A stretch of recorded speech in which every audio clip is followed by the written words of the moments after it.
Are we on? Okay. It says starting. What's that, Avery? We're live, Gene. Really? Yes. Again? We're live again. Here we are back for season 2 of Live at 5. We did this in the spring when COVID hit and we had to close our store and all of our shows got canceled. We decided to try to reach out to our customers and still be able to have those conversations and teach and show new things to our customers. And this is the platform that we chose to do it in. It was a success, I think. People really enjoyed it, so we decided to bring it back for another season this fall because, once again, our shows are canceled, as you all know. So, well, we'll create a show of our own, I guess. So today we are going to be talking about the Graveyard Point Plume agate mining operation that occurred in June. Both Gene and I and Annie were all out there in the spring digging up rock with some other people who joined us out there.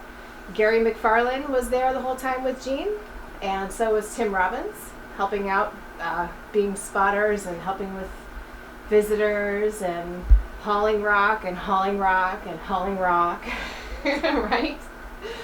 Finding some stuff too. Yeah, finding some things. Phil Stevenson, he joined us out there for a few days while Annie and I were out there. We had a great time with Phil in the pit, even though it was incredibly hot. Oh man, it was hot in that pit. You don't get to really see that off the video, but we're just dying. It was 115 degrees in there. I digress. Season 2 is also brings some other things. Would you like to tell us about season 2? Our emphasis is a little different. While in the spring, each of our little shows was based on a specific rock. In this case, these presentations are based on the production of the rock. And this first one is our own mining operation, which was in the middle of June this year. But our next couple will feature the mining of other people. One is Dale Hewitt and some of the rocks that he mined. The next one I think is Willow Creek. And then we'll do one with my friend Jake, or about Jake. He's not mining anymore right now, but he's responsible for bringing a very high percentage of the Bruno jasper to market. He also discovered the Rocky Butte and was one of the original diggers of the Biggs jasper as well. So we'll talk to him about some of his mining. The last show is the Christmas show, which is completely different altogether. It's just going to be a whole bunch of wonderful things for Christmas, for collectors, hobbyists, and everyone who has interest in natural things. So before we get into the 2020 Graveyard Point mining operation stories and interview, let's hit those boxes, should we? The boxes. So if you joined us last season, you were familiar with these. If you're new to season 2, this box contains 125 numbers, one for each of the items that were for sale this evening. Jean's going to pick one of these numbers out of this box, and that item is going to be half off tonight. You can text that number or comment that number in the feed, and the first person to comment that number will receive that item half off. At the moment, you don't know what it is or how much it is, though. We just have a price range All we between have is a number. $10 and $500. Number 54. Number 54, half off tonight for the first person who comments number 54 in the feed. Okay, put that back in there. Oh, it's the wrong box. We'll keep that out just in case. All right. Okay, so this second box has every name of the people who commented on last season's last feed.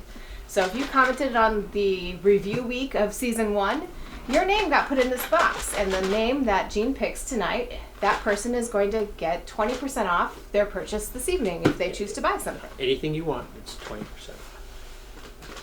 You know that Agatha got her name in this box? She did.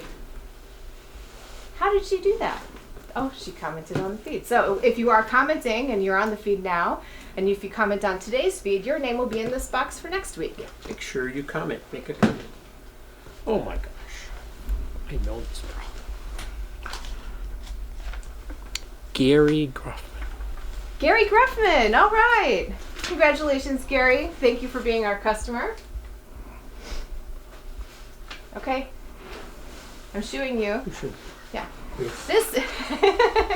This next box is a special box for this specific episode. If you were one of the people who liked, commented, and shared our $100 giveaway, your name got put in this box. And Cardboard Jean, who was in the Facebook post, will you come over here, please? Say hi, Cardboard Jean. There we go. Could you pick a name out and see who our lucky winner is for $100?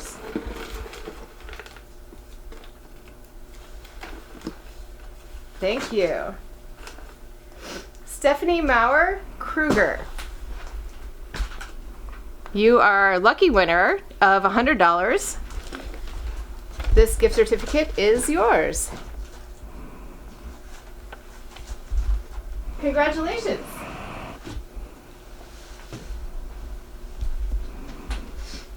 So let's start our feed over here with this picture up here.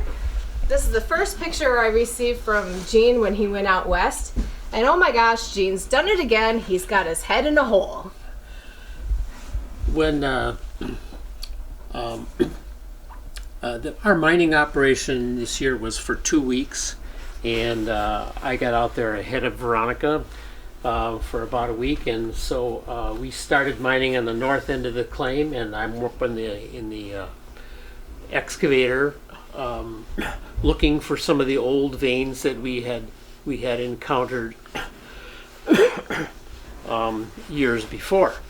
And Tim all of a sudden yells at me and says, "Gene, there's a hole over here." So I get off the excavator and look down in there, and we had found a large vug full of angel wing chalcedony, and I stuck my head down in there, and I couldn't actually see the bottom. So the thing was all filled. We slowly worked on that for 2 or 3 days, and got an awful lot of nice angel wing. Now, I wanted to explain a little bit about what angel wing is. The term angel wing chalcedony was brought into existence by the Graveyard Point area, where a lot of the hollow veins have the plume formation in agate in the center of the vein. And this particular vug was pretty large, and the agate was like an inch and a half thick along the sides, with angel wing on the top, and then a completely hollow center.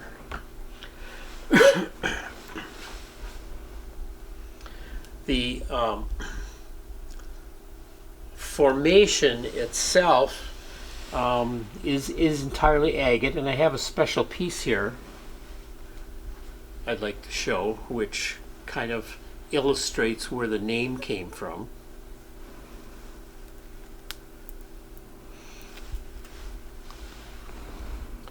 So this is a piece of angel wing chalcedony. It's all agate, and it was found inside one of these veins.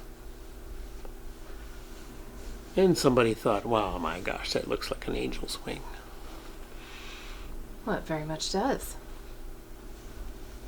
So very delicate. They look very delicate, but they're actually very hard, are they not? It's amazing if you're working on the excavator and happen to hit a pocket of angel wing, and you think, "Oh my God, they're all broken."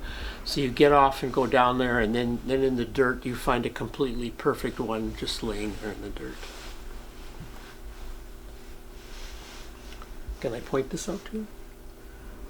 Sure. This is back onto piece number 1. There's some beautiful little wing-shaped pieces there and here.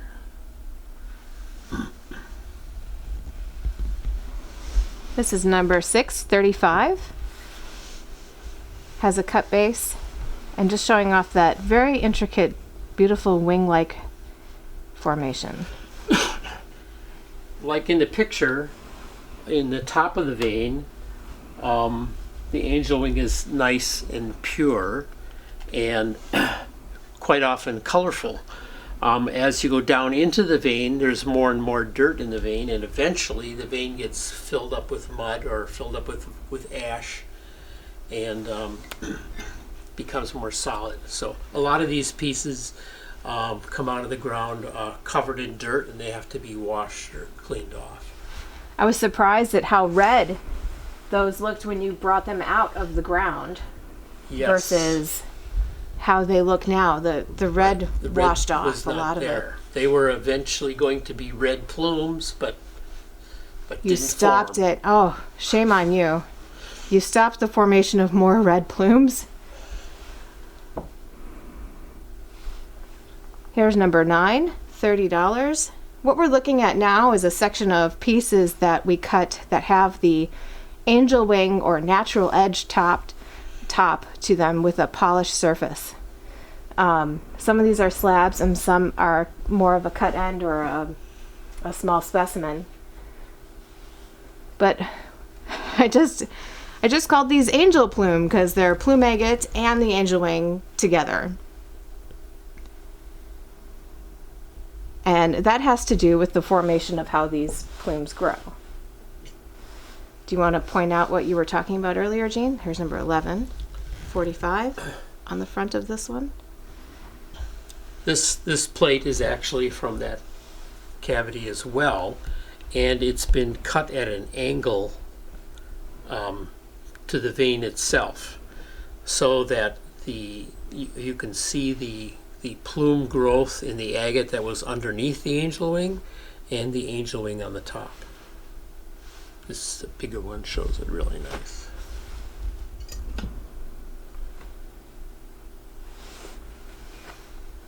Here's another piece off of that rock. Number 13 is $90. I love the depth in this. I don't know, it looks like you're looking underwater, or the water hits some trees. The angel wing looks like trees on top, or the depth to these pieces is really nice. If I can show this way, this is the way the vein was. So you can see it's cut at an angle so that you can see more of the angel wing.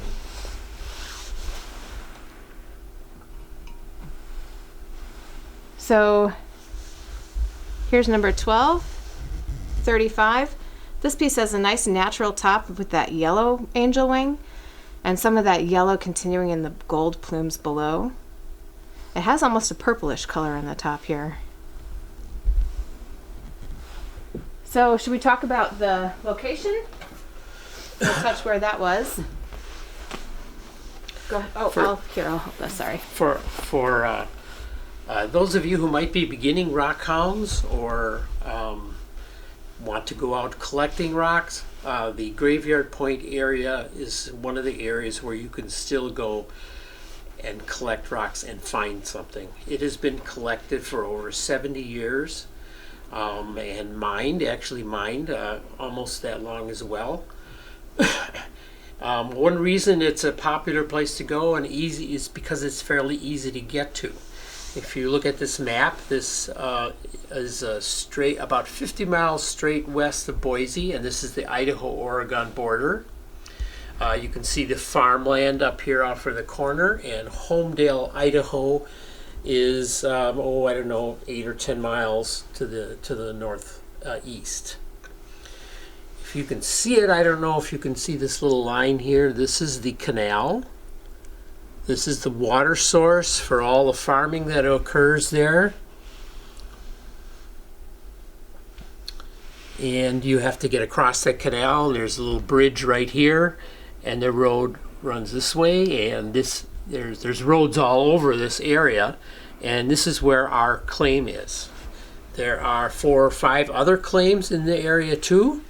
Our claim is called the Beverly Marie TGS, and we filed it in 1996, and we have mined it. I think this past June was our 9th time mining. 9 times.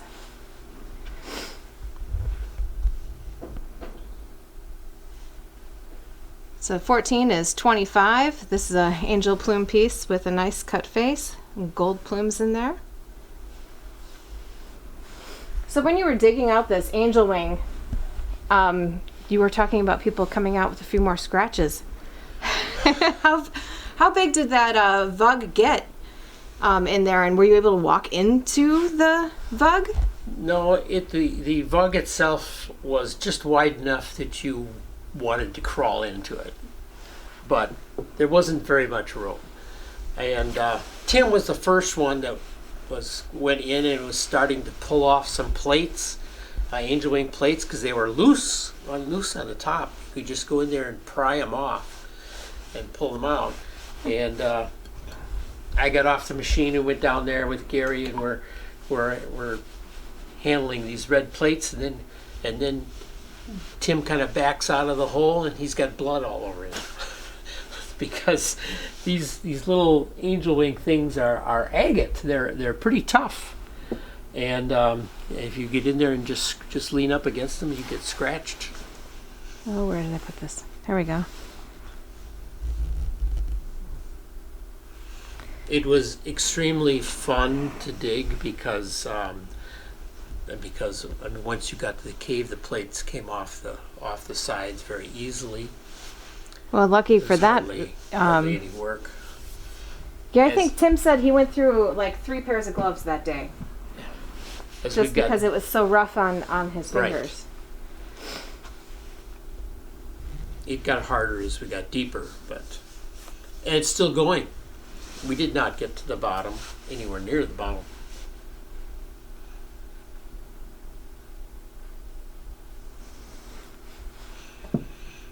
So you've hit several of these angel wing kind of vugs, and when I say vug, I mean like an open center of a vein. Not all of them have the agate on the bottom. Some of them are just what you call that. What'd you call that? Punky stuff.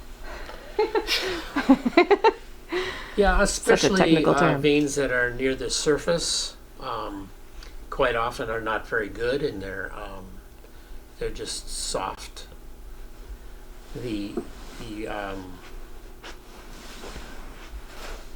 This next section here is some natural edged cabochons.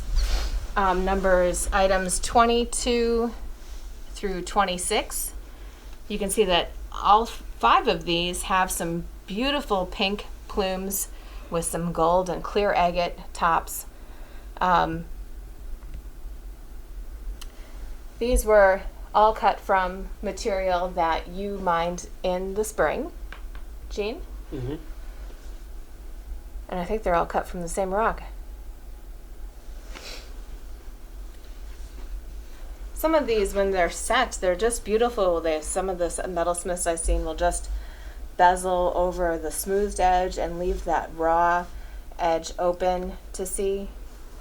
Yeah, the Graveyard Point Plume agate is known for this, and has been popular with cabochon cutters for many years, for having that agate formation on the top and being able to leave that as part of the outside shape of the stone. This next tray in our live feed, we have items 27 through 41. All of these are small specimens, approximately 2 inches in height, a little bit taller than some. They're all cut from the small rough, what I refer to as the Regency Rose small rough material. And I took some of that out of the top of the barrel this week to cut some smaller affordable pieces for the show, and I cut that blue plume out of that barrel. So it's this material is also one of my choices for cutting if you're interested.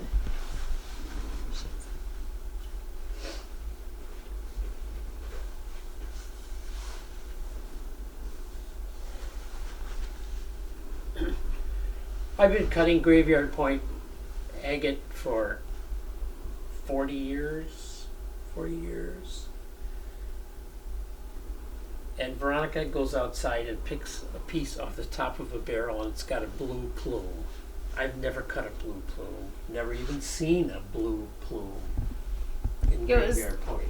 It was quite astonishing to see it come off the saw blade. I was kind of looking around for the Sharpie that bled in my pocket, but it wasn't there. It was really a blue plume in the rock. So our next section of material that we have here is all from that north end. Can you scan up here, Annie, to these two pictures? And we can show some pictures from this year's mining operation. Jean, you want to point out that vein? Yeah, this is this year's mining operation, and it gives you an idea of how the veins of agate sit in the ground. You can see that wall there. That was an agate vein. There's another one here. The angel wing bug is just off the picture to the left here. And you can see those little depressions above. Those are all old, very old hand diggings. And then there was another vein over there. This shows, the next picture shows a wonderful agate vein exposed. What is right below the hammer is solid agate, and it's exposed for a couple of feet there, and it's going very long and straight, and that agate keeps going into the ground. It just there has been no case at Graveyard Point where they have actually found the bottom of the veins. So this is from the north end, and there are 4 slabs cut from this vein in tonight's feed. This is the first of them.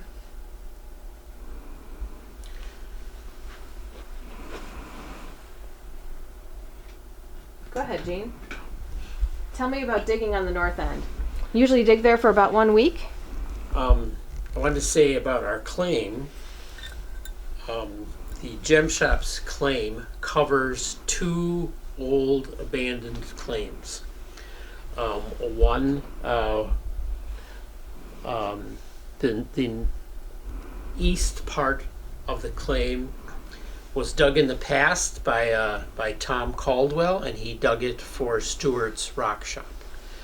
The agate that comes from this area is often called like classical graveyard, and these are prime examples of what's referred to as classic Graveyard Point.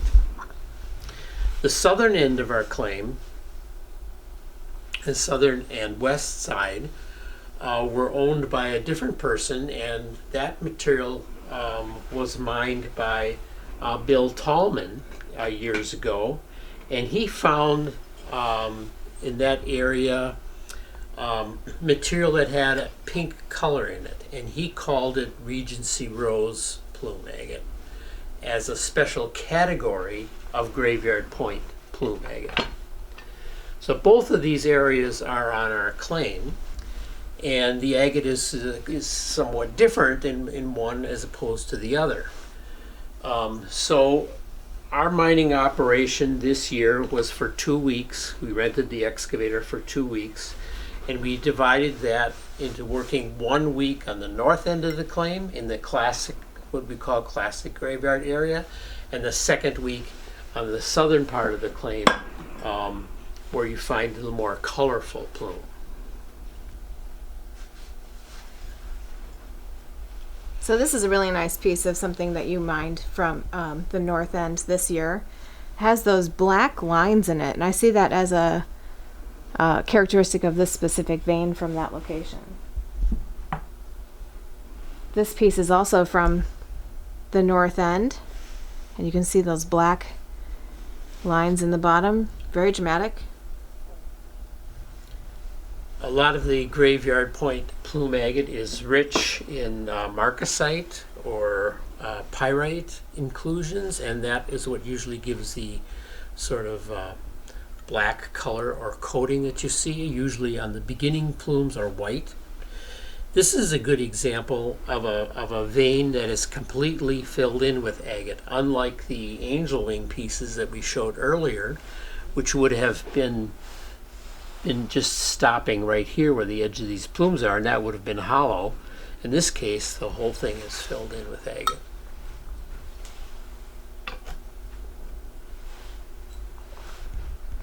This vein filled in nicely with some nice colored blue agate. And it looks like some of that angel wing kind of like broke up in the process. That's possible too, sure. It can fall off and then get sealed with agate later. Where this one, number 53, 120, it's a cut end. What was the number? 50. 50 was the number. This one. That one? Yeah, 50 was the number that was half off.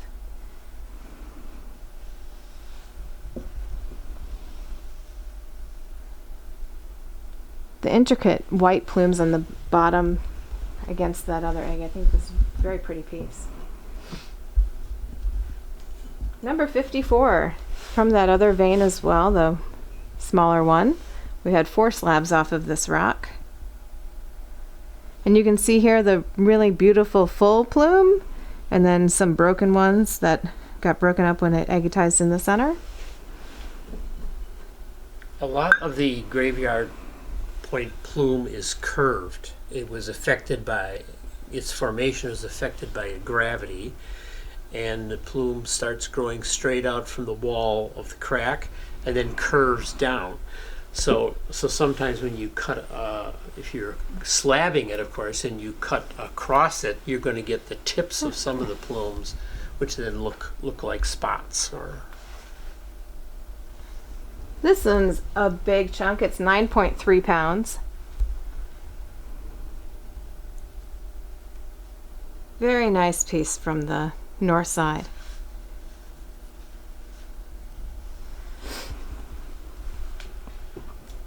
Did you dig up anything unusual this year?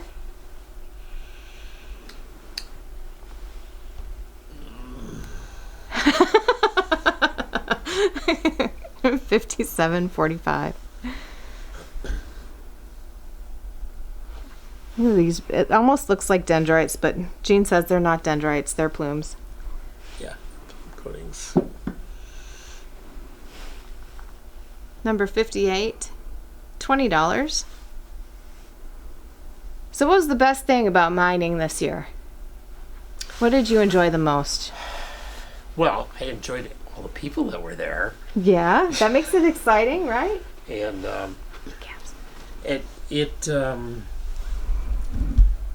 while the angel wing pocket was extremely exciting and fun because the material came out easily, I was a little disappointed in the quality of the agate that we were getting, and we did an awful lot of work on the southern part of the claim where that was not very successful. I don't know if you people saw the video, but and my great surprise when I jumped off the machine and Veronica was showing me a vein with pink in it. But we did hit one exceptional vein this year, and unfortunately it didn't go very long. It was not like the veins on the north end of the claim, which can extend for 15, 20 feet. But that was extremely fun, digging that one really good vein. It was a lot of digging before we hit both of those, and those were both hit in 2 separate days, I believe. Mm-hmm. But I remember digging all day in that heat and finding very little, just like a random rock or two that might be acceptable. And it's just very discouraging when you're working that hard to just keep on going and keep on working. Oh, I have a question. This piece here, before I go and answer this question, is some old stock from the northern end. We're guessing. We don't know exactly if it was our claim or one of those older ones that Caldwell mined. But this piece has exceptional length of plumes, and to find a plume agate that has more like a plume that's 1 inch or larger is usually unusual, but to find a plume like in this piece, which is 7 inches in length, We have a few more pieces here that are from older collections. I just love this one. Number 69, excuse me, is 200. It has some wonderful, I'm going to turn it and see. Annie, can you get that sheen of the marcasite on the surface there?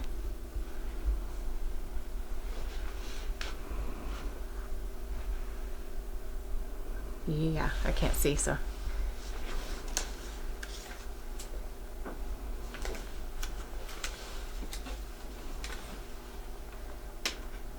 Number 47. Price on the 9.3 pound piece. Okay. Price on the 9.3 pound piece.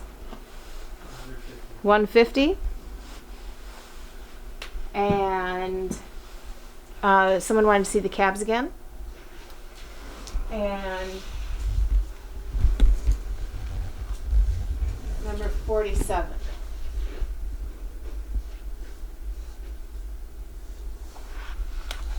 This is an open platform, so if you do have any questions, feel free to comment below. Avery will be bringing me those questions throughout the feed.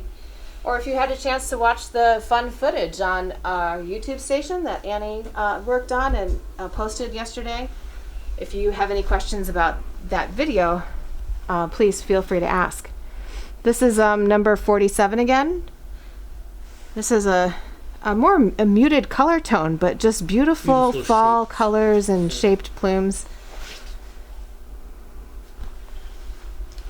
Okay. If you have any questions about mining in general too, feel free to ask them, and we may not be able to answer them right away, but we'll get them answered somehow. Number 70 is 135. This is from an old stock plume collection, not from our mining operation, but still plume agate and still beautiful from this area. I did that one. Number 72.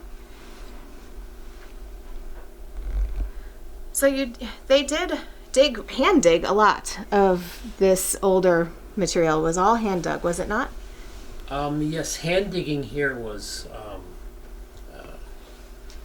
in terms of most hand digging, relatively easy. Even though it's a basalt, the basalt is all cracked. There is one hand dug area that's still out there where you can go see, that goes about 15 feet in the ground, and that's very unusual for hand digging. But there's been a lot of material that was dug here by hand. Oh, this is a special piece. This is from the north end of the claim and was dug by Tom Caldwell. I know that because there are other pieces of this same agate in Stewart's Rock Shop in Boise, Idaho. The collector piece. Now, Tom Caldwell is recognized as having dug the deepest hole out there. They say it was about 60 feet into the ground, but it depends on where you stand on the hill behind it. Is it a 5-foot hill or is it a 10-foot hill? This vein, or this vein, was dug down into the ground until they actually hit water. The vein became a square, hollow vein with water coming out of it in the bottom, and then they had to quit. So these cabs Annie is zooming in on here are all from the north end of the claim, and some of the cabs that we were able to produce for this show have that really interesting black contrast with the gold plumes, and that's what you're going to see in most of these here.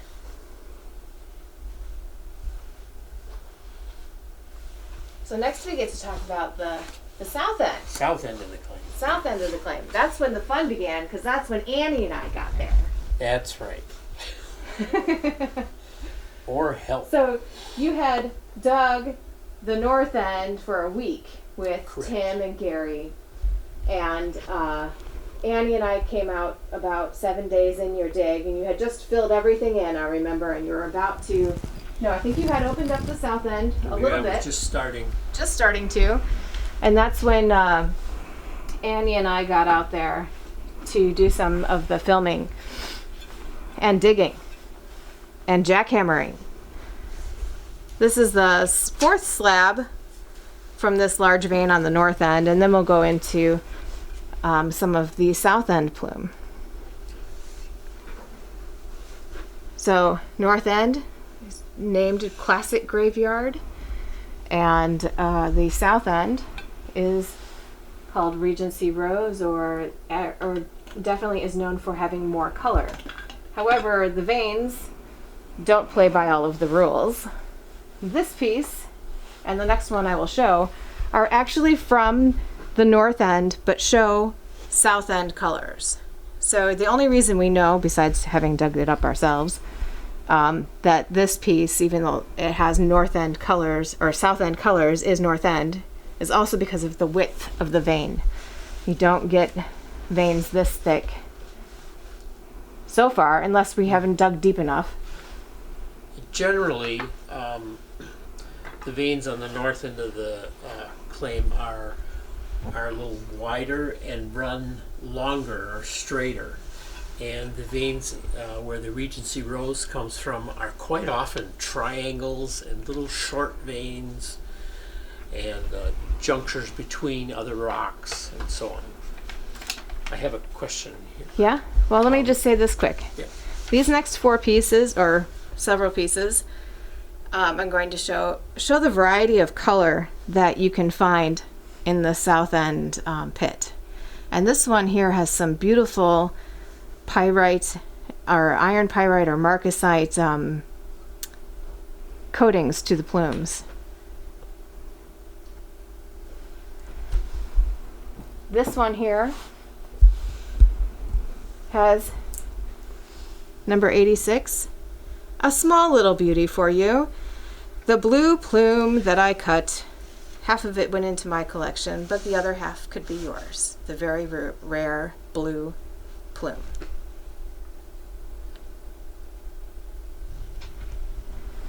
I have two more to kind of show off the colors, and then I'll let you talk, Jean. This piece here, Annie, can you like show this up here? This is that really great vein that we found on the south end, and that you see us, you see our jackhammer lines. We're trying to remove the basalt away from the vein so that we can expose the vein enough to hand dig it out. And this piece is from that. Number 87 is 95. It's an angel plume as well, a beautiful angel wing on the top, and these nice white and gold plumes in the inside.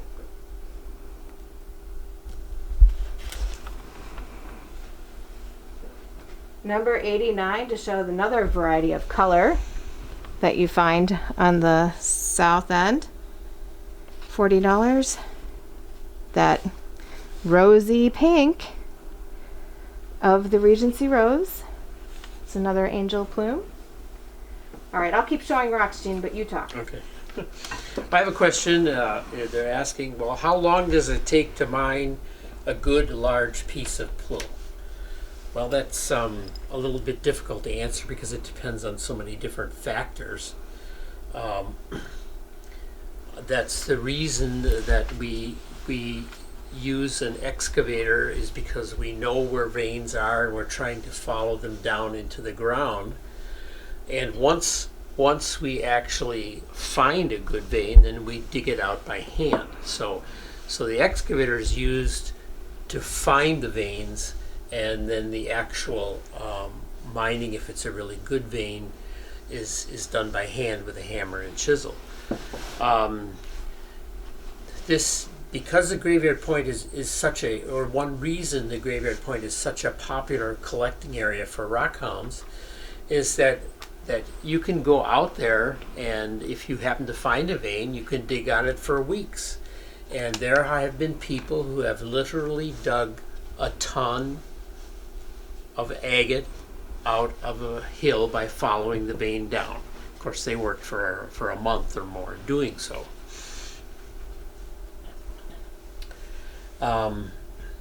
Of course, not all the veins are good, and they change quickly as you go through the basalt rock. So Um,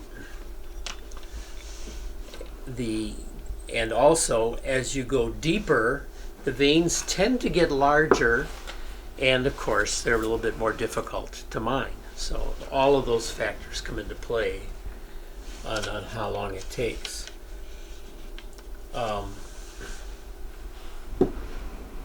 This vein in this picture over here. One more, Gene. Hold on.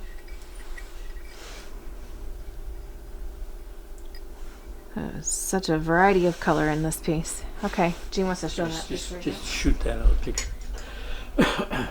This was about 8 feet under the original surface or so, but you see how straight the vein is and how thick it is. It's 6 inches wide, and all you'd have to do with what is exposed here is get a chisel between there two, and those pieces will just fall off of there. While you're over here, can we shoot number 1 again, that piece of large angel wing on the block? Can you block the light, Gene? Someone's asking to see number 1 again. This is the first piece of angel wing that we showed early on. It has some beautiful wing formations over here. It weighs 34.5 pounds, $125.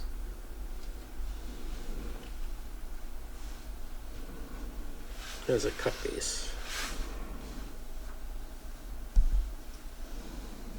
The other piece that has been requested to show again, number 68. This is one of the from an old dig. Yeah, we're not sure 500. exactly where, but those are exceptional long plumes.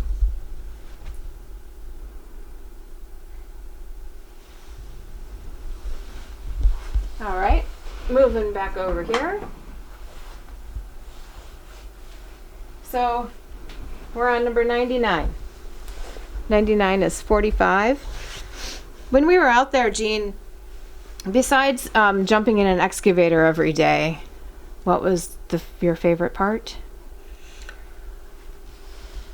I know it was there was the sausage and cheese sandwiches that you made for Gary every day. It's sitting just after sunrise with your cup of coffee, looking out over the landscape. And if you're there in the spring, it's listening to the meadowlarks. I mean, there weren't any meadowlarks there this year. There were cows.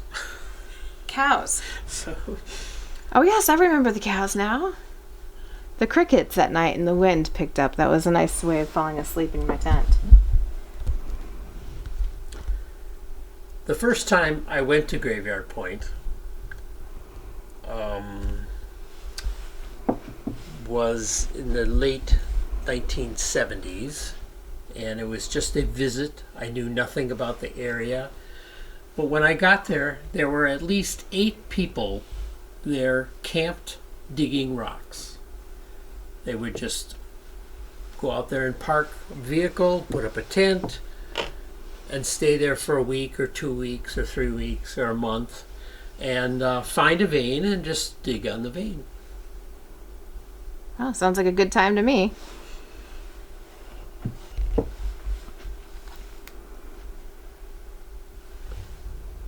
One of the last specimens here, number 105, is 45.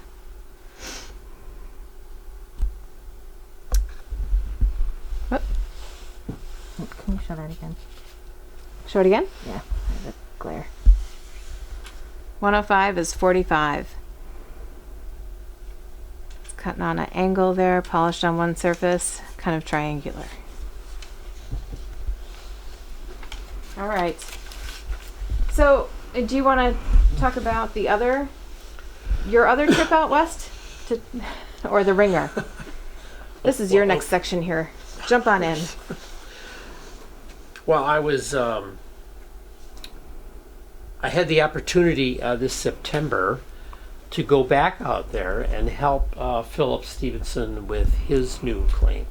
He has a new claim in the Graveyard Point area, and it's a quarter mile or so west of our claim. And it was kind of an experimental operation, trying to see what was there because the areas have not been worked before. So I helped him, and this piece is from his operation, and there's the piece and the end cut off of that, and you can see, being a quarter mile away or so, that it looks a little different than the materials that are here, which are all within 1 square mile or so. And you also can see that vein had some very nice angel wing in the center. And in fact, the one of the main good things about Philip's claim is the amount of angel wing that is there. There is an amazing amount of very good angel wing that's coming off of his claim.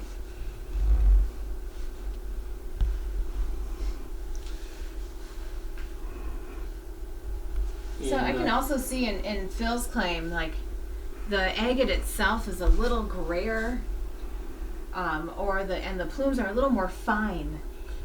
Yeah, the shape of the plumes, I think, is very nice. They don't have quite the tilt or turn to them that a lot of the plume does. Okay. Do you want to do your ringer? Yes. Okay, time for the ringer. I want to say something else about angel wing. And I'm going to try to describe to you an experience. If you have a big hole dug in the ground and you're down to solid rock, and say you go down to the bottom of the hole and there's a vein there.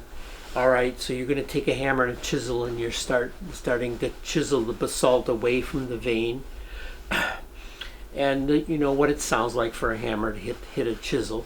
But then all of a sudden, if you do that, all of a sudden you hear something that's not quite right. It's like a ringing. You may think to yourself, "Oh, I'm losing it." But what can happen is you can find what we call a ringer.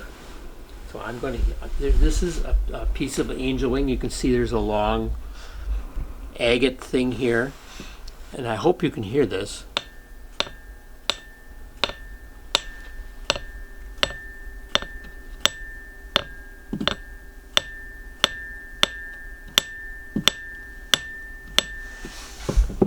And this is a case where the angel wing, because of the vibration of your hitting it, it actually produces a sound and a ringing sensation.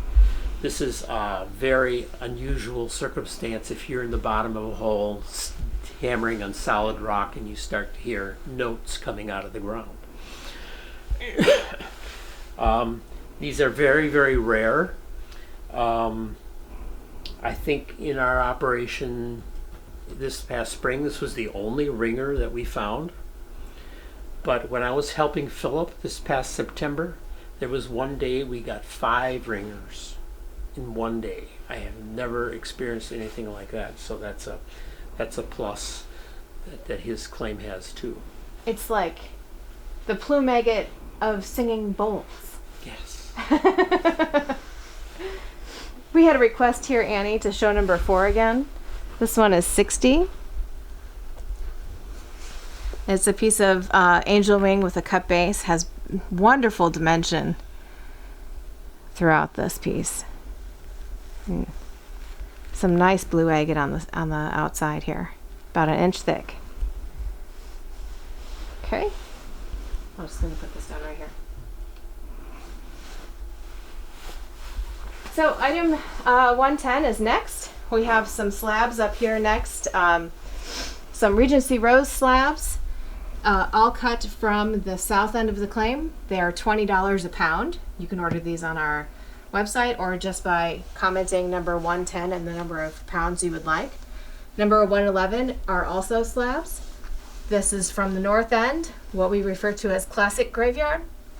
Those slabs are also 20 a pound. And then this next section is out of the top of that barrel that I cut the blue plume from.